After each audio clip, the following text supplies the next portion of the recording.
Welcome to the installation video of Kentrol's CB radio mount for Jeep's 2007 to 18 JK Wrangler.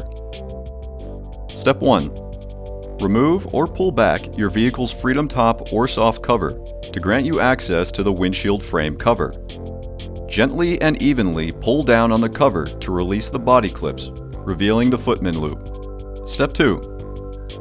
With a T25 Torx bit, unscrew and remove the footman loop, while saving the bolts for future use. Step 3. If you own a 2007 to 10 JK, you will need to drill the holes out to insert the included nutserts. With the mount in hand and the loop facing up, place the footman loop onto the angled plate. Insert the included bolts through the front and begin securing the mount and footman loop back into the windshield frame using a Phillips screwdriver. Step 4. Push your frame cover back into place and resecure your Freedom Top or soft top.